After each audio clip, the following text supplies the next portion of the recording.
Hormuz पर Trump के दावे के बाद यह तो तय है कि मिडिल ईस्ट में बमों की बारिश फिलहाल थमने वाली है, लेकिन अब एक और बड़ा खतरा दुनिया को डरा रहा है और वो है 7 की तीव्रता का भूकंप जो दानव बनकर लोगों की जिंदगी को निगल रहा है। और इस बार इंडोनेशिया में 7.7 तीव्रता वाला सबसे शक्तिशाली और खतरनाक भूकंप आया है। चीख रहे, चिल्ला रहे, सड़क पर दौड़ रही गाड़ियों की रफ्तार थम गई। लोग अपनी जान बचाने के लिए सड़क पर ही लेट गए। मस्जिद, चर्च सब गिर गए। कहीं समंदर से पानी गायब हो गया तो कहीं रिहायशी इलाके में सैलाब आ गया। तबाही बर्बादी की यह तस्वीर इंडोनेशिया के फ्लोरेंस आइलैंड की है, जहां एक बार फिर 7.7 की तीव्रता वाला सबसे खतरनाक भूकंप आया है। 7.7 की तीव्रता का भूकंप जब आया तो धरती झूले की तरह कांपने लगी, गाड़ियां हिलने लगी।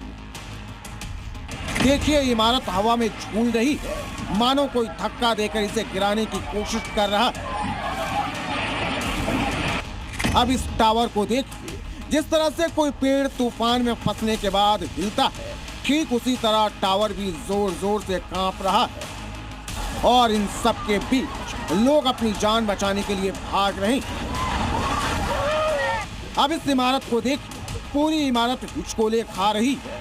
कुछ लोग इसमें छिपे हुए हैं, लेकिन भूकंप की मार को ये बिल्डिंग झेल नहीं पाती है और इमारत का एक एक हिस्सा गिरने लगता है, जिसकी चपेट में कई लोग आ गए।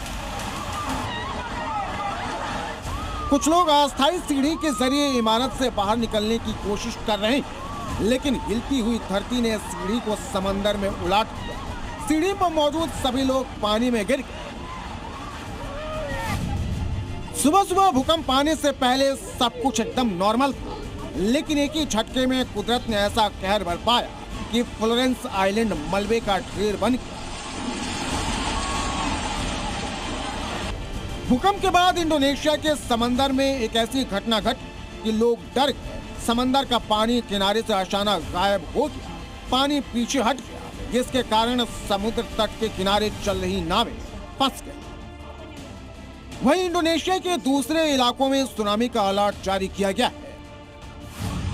4 दिन पहले कोलंबिया में भी 7.4 तीव्रता का भूकंप आया था। तब कोलंबिया में 224 लोगों की जान चली गई थी। 1200 से ज्यादा लोग गंभीर रूप से घायल हुए थे। सबसे ज्यादा तबाही परेरा शहर में हुई थी। बीते 6 महीने में 8 भूकंप आए हैं, जिनकी तीव्रता 7 या उससे ज्यादा रही है। 10 अगस्त को कोलंबिया में 7.4 तीव्रता का भूकंप आया था। 7 अगस्त को वेनेजुएला में 7.5 तीव्रता का शक्तिशाली भूकंप आया था। 17 जुलाई को मैक्सिको में 7.3 की तीव्रता का भूकंप आया था। 24 जून को वेनेजुएला में एक नहीं 2 बार 7 से ज्यादा तीव्रता का भूकंप आया। 20 अप्रैल को जापान में 7.4 तीव्रता का भूकंप आया था। इससे पहले 1 अप्रैल को इंडोनेशिया में भी 7.4 तीव्रता का भूकंप आ चुका है। सवाल है कि आखिर अचानक 7 या उससे ज्यादा तीव्रता के भूकंप क्यों आ रहे हैं? क्या पृथ्वी किसी बड़ी घटना का संकेत दे रही है? 2026 में 10 अर्थक्वेक अभी तक आए हैं जो 7 या 7 से ज़्यादा मैग्नीट्यूड के अर्थक्वेक्स हैं। तो स्टैटिस्टिकली या जो अभी आंकड़े उपलब्ध हैं उस हिसाब से